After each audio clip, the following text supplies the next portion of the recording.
Bax, mən Dubaylara gedir. Balaca, nə olar, bir dənə gəlincə, mən bileti qabaqdan versin, mən tez salım. Var Məhəbbəd. Bu avtobus deyil, tez salsan. Bu təyyarədir.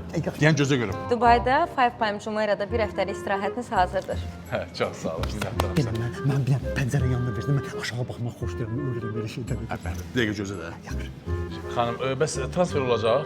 VIP transfer Etüstür tərəfindən hədiyyə olunacaq. Çox sağ olun, minnətdaram. Balaca, mən pəncərənin qabağında yatacağım, mən xoşlayıram pəncərənin qabağında belə başım var, mışıl, vay. Hə, Məhəbbəd, narahat olma. Sən bu günə pəncərənin yanında yatasan. Prosta Məhəbbəd, öz evində yatasan da. Mən Dubaya yaparmısan məni? Yox, Məhəbbəd, sən Dubaya işsən mən. Gələn dəfə gələndə sən aparacam Dubaya, yaxşı? Bu dəfə sən evdə yat günün qəşəng, pəncərələri zad açıq qoymayasın, yaxşı? Narahat olma. Hələ Zaqırıq apararım da, mən biraz çox istəmirəm. gələ bu 20 manatda ki, pəncərənin yanında rahat yatsın. Yaxşı?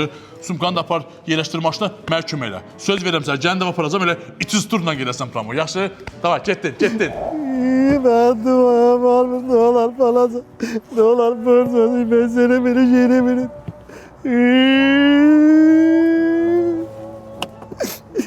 Şuna bak üstüne pişmesin de şuna bak böyle.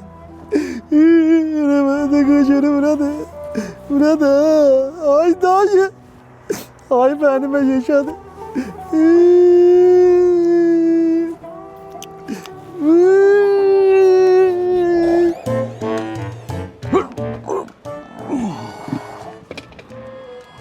Bu nə ağzı amma bura nə qoyub görəsən?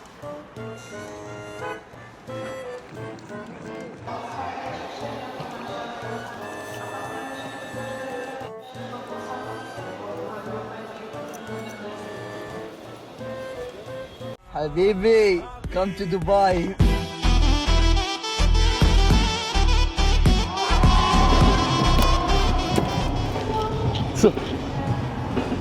Ayda, sumkam qaldı aeroportda.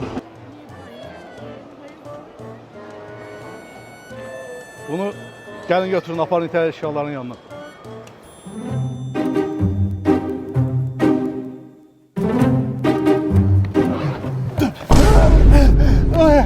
Ay Dubai, havaya bak, Dubai'ye bak.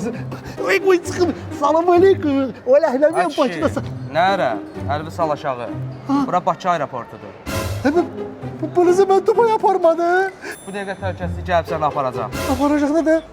Balaca ben Dubai yaparmadı, terlikçesi yaparım. Ay,